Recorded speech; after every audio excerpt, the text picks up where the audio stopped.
ETF index mutual funds నేర్చుకుని stock మార్కెట్లో రాణించాలనుకుంటున్నారా? వెంటనే ఈ నెంబర్కి కాల్ చేయండి.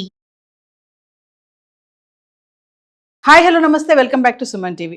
భారతీయ యువతికి చైనాలో అవమానం జరిగింది. యూకేలో నివసిస్తున్న అరుణాచల్ ప్రదేశ్ యువతి జపాన్కు బయలుదేరింది. అయితే మధ్యలో షాంఘైలో విమానం మారాల్సి వచ్చింది. మరి అక్కడ చైనా పోలీసులు ఆమెను అడ్డగించారు. తర్వాత ఏం జరిగింది, దీనిపైన మరింత సమాచారం అందించడానికి మనకు అందుబాటులో ఉన్నారు ఎక్స్ మేజర్ ఓబ్రాయ్ గారు. Over to sir. అందరికీ జై హింద్. మరొకసారి చైనా ప్రూవ్ చేసుకుంది రష్యా లాగా చైనాని నమ్మడానికి వీల్లేదని చెప్పి. మనకి చైనాకి బౌండరీ డిస్ప్యూట్స్ ఉన్నాయి, మనందరికీ తెలుసు. కానీ నిన్న ఒక సంఘటనలో షాంఘాయ్ చైనాలో ఒక ఎయిర్పోర్ట్, ఈ ఎయిర్పోర్ట్లో ఇండియాకి సంబంధించిన ఒక మహిళ London to Japan via China తను ప్రయాణిస్తున్నప్పుడు చైనాలో షాంఘాయ్ ఎయిర్పోర్ట్లో తనని 18 గంటలు అక్కడ ఎయిర్పోర్ట్లో వెయిట్ చేయించారు. ఎందుకంటే తన పాస్పోర్ట్ ఇన్వాలిడ్ అని చెప్పి మాట్లాడారు. ఎందుకంటే ఇతను తన ప్లేస్ ఆఫ్ బర్త్ అరుణాచల్ అని పాస్పోర్ట్లో రాస్తుంది కాబట్టి. అండ్ చైనా వాళ్ళు ఏమంటున్నారంటే Arunachal Pradesh is part of China and not part of India, అందుకే మీ పాస్పోర్ట్ ఇన్వాలిడ్ అని చెప్పేసి 18 గంటలు ఆవిడ్ని ఎయిర్పోర్ట్లో వెయిట్ చేయించారు. ఇండియన్ ఎంబసీ వాళ్ళు ఇంటర్ఫియర్ అయిన తర్వాతనే ఆవిడ్ని వదిలేరు అన్నట్టుగా చెప్తున్నారు. సో అసలు ఈ ప్రాబ్లం ఏంటి, ఈ ప్రాబ్లం వెనుక హిస్టరీ ఏంటి, మరెన్నో విషయాలు చెప్తాను, జాగ్రత్తగా వినండి. ఫస్ట్ ఆఫ్ ఆల్ ఫార్మోస్ట్ మనందరికీ తెలుసు రీసెంట్గా SCO సమ్మిట్స్ జరిగాయి. SCO సమ్మిట్స్ అప్పుడు చైనా ఇండియాకి చాలా మంచి ఒక స్నేహితుడు అయిన కంట్రీ లాగా ప్రవర్తించడం మనందరికీ తెలుసు. కానీ రష్యా లాగా చైనాని నమ్మడానికి అస్సలు వీల్లేదు. ఎందుకంటే చైనా ఇండియాలో ఒకవైపు కశ్మీర్, ఇంకోవైపు అరుణాచల్ ప్రదేశ్, కశ్మీర్లో అక్సైచిన్ భాగం నాదని చెప్పేసి అరుణాచల్ ప్రదేశ్లో complete state of Arunachal Pradesh నాది అని చెప్తుంది. దీని వెనుక హిస్టరీ ఏంటో చెప్తాను వినండి. ఫస్ట్ ఆఫ్ ఆల్ మనము జాగ్రఫీ చూసుకుంటే గనక ఇక్కడ కశ్మీర్లో అక్సైచిన్ భాగం నాది అని చెప్పేసి 1962లో ఇండియా చైనా వార్ జరిగింది కదా, ఆ వార్ తర్వాత ఈ టెరిటరీని అక్రమంగా ఆక్రమించింది. అప్పటి నుంచి ఈ టెరిటరీ చైనా ఆధ్వర్యంలోనే ఉంది. ఇది పక్కన పెట్టేస్తే ఇక్కడ అరుణాచల్ ప్రదేశ్ ఉంది. ఈస్ట్లో అరుణాచల్ ప్రదేశ్తో మనకి బౌండరీ ఉంది. చైనా ఏమంటుందంటే ఈ complete state of Arunachal Pradesh is part of southern Tibet అంటది. సో దీని వెనుక ఇంకేమైనా ఇన్ఫర్మేషన్ ఉంటాయి, ఇవన్నీ దీని వెనుక అసలు హిస్టరీ ఏంటి చెప్తాను వినండి. ఫస్ట్ ఆఫ్ ఆల్ మనం మొట్టమొదటిసారిగా 1914లో మనము ఒక అగ్రిమెంట్ సైన్ చేసాము. ఆ అగ్రిమెంట్ పేరు షిమ్లా అగ్రిమెంట్ అనమాట. 1914 యాక్చువల్లీ ఈ 1914 అనగానే ఏంటి, అప్పుడు మన దేశంలో అప్పుడు బ్రిటిష్ రాజ్యం ఉంది, మనం ఇంకా స్వతంత్రం రాలేదు 1914లో.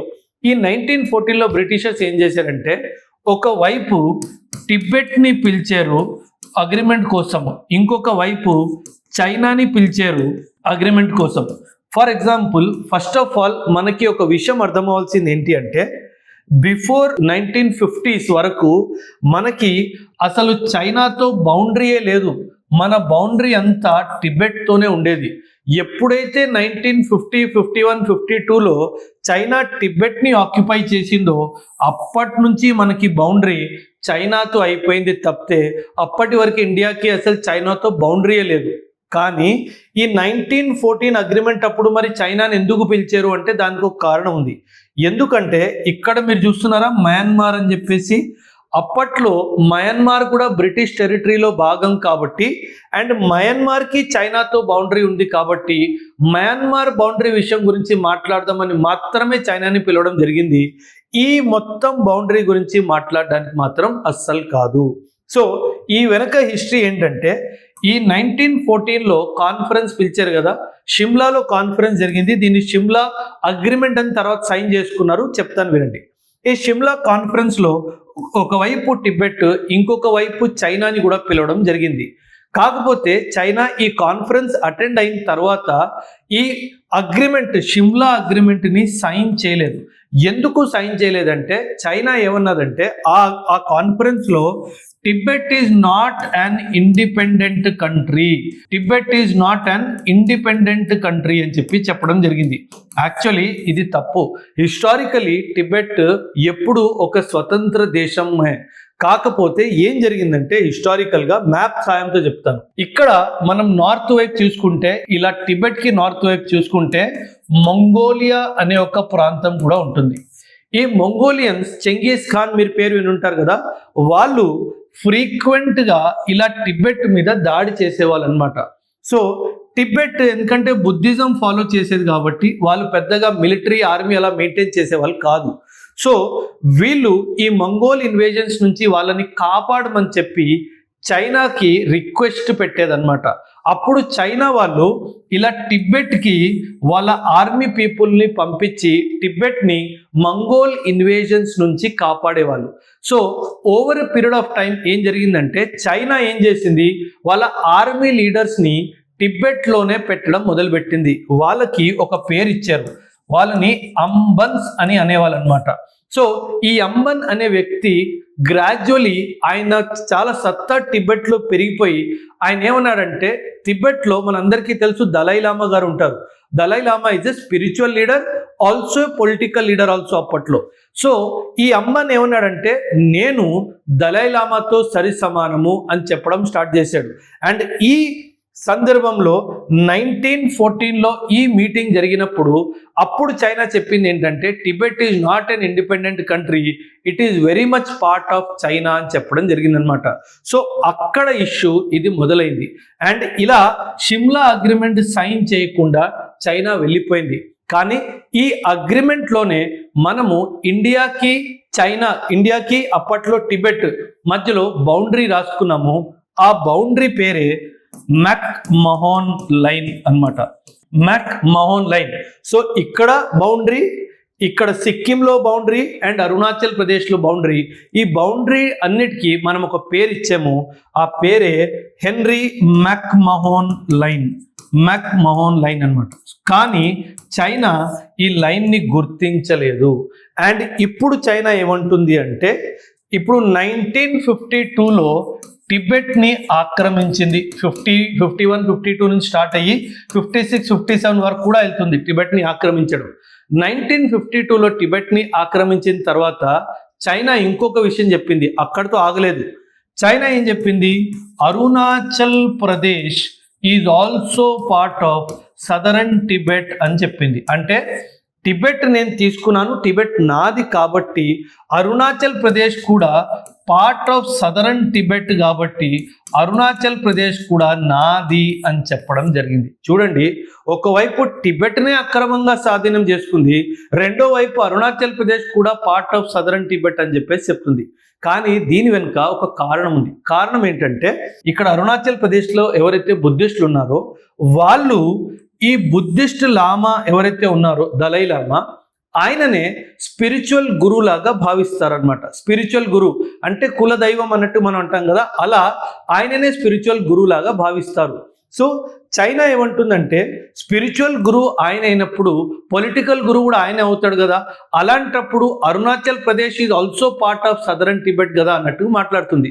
కానీ మన దేశం మాత్రము చాలా స్పష్టంగా ఏం చెప్పిందంటే, వాళ్ళు కేవలం స్పిరిచువల్ గురువు అనుకుంటారు, కానీ పొలిటికల్గా మాత్రము Arunachal Pradesh is a separate entity, it has its own existence.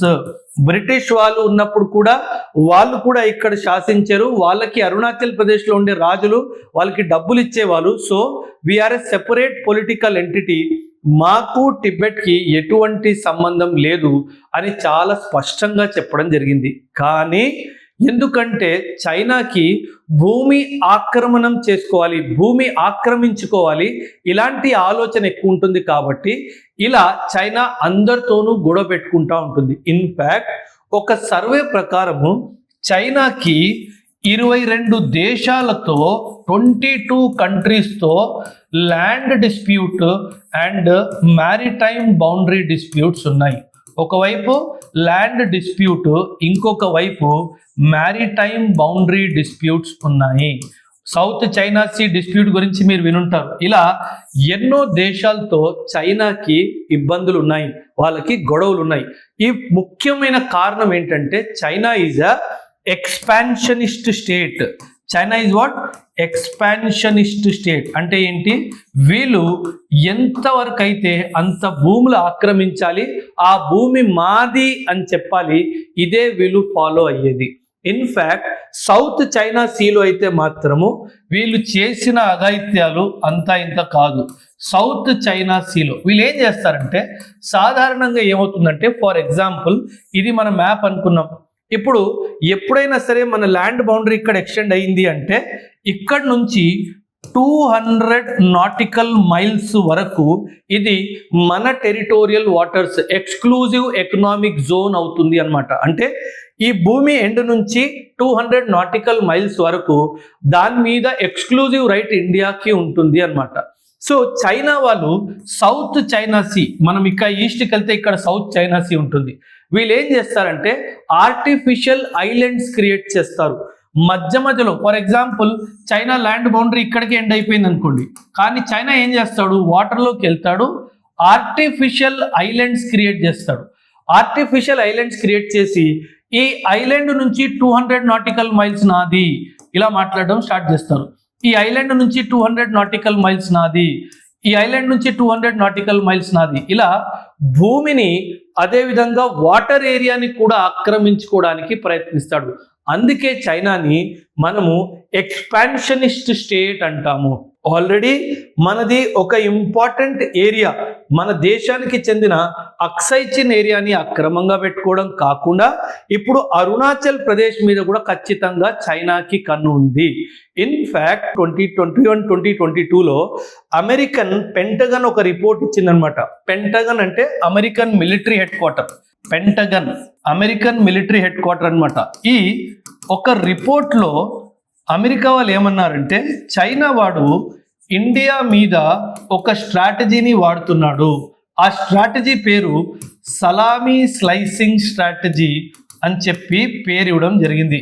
Salami slicing strategy. ఈ స్లైసింగ్ స్ట్రాటజీ ఏంటి అంటే, వీళ్ళు ఏం చేస్తారంటే, మన అరుణాచల్ ప్రదేశ్ స్టేట్ ఉంది కదా, వీళ్ళు మొత్తం బార్డర్ ఏరియా ఆఫ్ అరుణాచల్ ప్రదేశ్లో ఒక్కొక్క చిన్న చిన్న ఊర్ల దగ్గర వీళ్ళు కావాలని చెప్పేసి బౌండరీని దాటి వచ్చి వీళ్ళు ఈ విలేజెస్ని ఆక్యుపై చేయడం స్టార్ట్ చేస్తారు. ఫర్ ఎగ్జాంపుల్ మ్యాప్ ద్వారా మీకు ఎక్స్ప్లెయిన్ చేస్తాను. అజంప్షన్ ఇది మన అరుణాచల్ ప్రదేశ్ స్టేట్ అనుకుందాం బౌండరీ. వీళ్ళు ఏం చేస్తారంటే, ఇది బౌండరీ లైన్ కదా, కావాలని చెప్పి లోపలికి వచ్చేసి ఇక్కడ విలేజెస్ని ఎస్టాబ్లిష్ చేయడం స్టార్ట్ చేస్తారు. ఇలా బౌండరీ మొత్తం చేస్తారు. ఒకవైపు నుంచి అన్ని వైపులా ఇలా విలేజెస్ ఎస్టాబ్లిష్ చేసి అప్పుడు ఏమవుతుంది, వీళ్ళు లోపలికి రావడం వల్ల over a period of time వాళ్ళ విలేజెస్ మన లోపలికి వచ్చేస్తాయి కదా. బౌండరీ అప్పుడు ఇది కాదు, బౌండరీ ఇది అని చెప్పేసి ప్రయత్నిస్తాడు. దీన్నే అమెరికా వాళ్ళు ఒక పేరు ఇచ్చారు, దీన్నే సలామీ స్లైసింగ్ స్ట్రాటజీ. సో వీళ్ళు చిన్న చిన్న భూభాగాల్ని ఆక్రమించి ఒక స్ట్రాటజీ పరంగా మొత్తం భూభాగాన్ని కబ్జా చేయడానికి ట్రై చేస్తున్నారు. భారతదేశం జాగ్రత్తగా ఉండాలి అని 2021-2020లోనే చెప్పడం జరిగింది. సో ఇప్పుడు ఇండియాకి అమెరికాకి గొడవలు అవుతున్నాయని చెప్పి చైనా మనకు కొంచెం దగ్గరగా వచ్చింది, కానీ చైనా ఖచ్చితంగా ఉద్దేశం ఏంటంటే ఏదో ఒక రోజు మళ్ళీ దాడి చేసి అరుణాచల్ ప్రదేశ్ని కూడా స్వాధీనం చేసుకోవాలి అన్న ఉద్దేశం మాత్రం చైనాకి ఎప్పటికీ అలాగే ఉంది. సో కానీ నిన్న జరిగిన సంఘటనలో మాత్రం మన ఇండియన్ ప్రభుత్వం మాత్రం చాలా క్లియర్గా చైనాని దూషించింది. మీరు ఇది చేయడం తప్పు, ఇది ఆర్బిట్రరీ అని చెప్పి. And international convention on civil aviation కి కూడా ఇది విరుద్ధంగా ఉంది అని చెప్పేసి ఒక ప్రొటెస్ట్ కూడా మనం లాంచ్ చేయడం జరిగింది. కానీ ఇదంతా జరిగిన తర్వాత చాలా తెలివిగా చైనా ఏంటంటే మేము ఇలా ఏమీ చేయలేదు అని తప్పించుకోవడానికి ప్రయత్నించింది. సో ఇది చైనా యొక్క నిజ స్వరూపం అన్నమాట. ఇంకొక ఇష్యూ ఏంటంటే, చైనా ఎప్పుడైనా సరే అరుణాచల్ ప్రదేశ్ మన సిటిజన్స్ ఉన్నారు కదా, చైనా ఏం చేస్తుందంటే మన అరుణాచల్ ప్రదేశ్లో సిటిజన్స్ ఉన్నారు కదా, చైనా ఎప్పుడు ఏం చేస్తుందంటే మన అరుణాచల్ ప్రదేశ్ ఉంది కదా, చైనా ఏం చేస్తుందంటే ఫర్ ఎగ్జాంపుల్ ఎవరైనా ఇప్పుడు Arunachal Pradesh is very much part of integral part of India. ఇది మనది ఇంటీగ్రల్ పార్ట్ ఆఫ్ ఇండియా. కానీ అరుణాచల్ ప్రదేశ్ నుంచి ఎవరైనా చైనాకి వెళ్తే మాత్రం వీళ్ళు ఏం చేస్తారంటే చాలా తెలివిగా వాళ్ళ పాస్పోర్ట్ మీద స్టాంప్ కొట్టరు. పాస్పోర్ట్ మీద జనరలీ మనం ఫారిన్ ట్రావెల్కి వెళ్తే మన పాస్పోర్ట్ మీద వాళ్ళ ఇమిగ్రేషన్ అథారిటీ వాళ్ళు స్టాంప్ కొడతారు. కానీ చైనా అలా చేయదు. చైనా ఏం చేస్తుందంటే స్టేపుల్ వీసా ఇష్యూ చేస్తుంది అనమాట. స్టేపుల్ వీసా అంటే ఏంటంటే పాస్పోర్ట్ మీద ఒక కాగితం పెట్టి దానికి పిన్ కొట్టి ఆ కాగితం మీద స్టాంప్ చేస్తుంది, కానీ పాస్పోర్ట్ మీద డైరెక్ట్గా స్టాంప్ చేయదు. ఎందుకు అంటే దీన్ని స్టేపుల్ వీసా ఇష్యూ అంటారు. సో చైనా ఏమంటదంటే ఒకవేళ నేను మీ పాస్పోర్ట్ మీద స్టాంప్ చేస్తే Arunachal Pradesh is an integral part of India అని ఒప్పుకున్నట్టు అవుతుంది, కాబట్టి అందుకే నేను డైరెక్ట్గా పాస్పోర్ట్ మీద సైన్ చేయను ఆర్ స్టాంప్ చేయను, కానీ ఒక పేపర్ పెట్టి దానికి పిన్ పెట్టి స్టేపులర్తో దాని మీద మాత్రమే స్టాంప్ చేస్తాను అని చెప్పేసి చెప్తుంది. దాన్నే స్టేపుల్ వీసా అంటారు. సో ఇలా ఇది మొదటిసారి కాదు, చైనా ఎన్నోసార్లు గతంలో కూడాను ఎవరైతే అరుణాచల్ ప్రదేశ్ నుంచి వరల్డ్ ట్రావెల్ చేస్తారో, ముఖ్యంగా చైనాకు వెళ్తారో వాళ్ళ మీద ఇలా ఏదో ఒక విధంగా ఇబ్బంది పెట్టడానికి ప్రయత్నిస్తుంది. ఇది చైనా యొక్క నిజ స్వరూపం అన్నమాట. సో ఖచ్చితంగా జియో పాలిటిక్స్ విషయంలో మాత్రం, ఈ భూమి విషయంలో మాత్రం చైనాని నమ్మడానికి అస్సలు వీల్లేదు. సో చైనా చేసిన ఈ వెధవ పని మీద మీ అభిప్రాయాల్ని ఖచ్చితంగా కమెంట్స్లో తెలియజేయండి. థ్యాంక్ యూ అండ్ జై హింద్.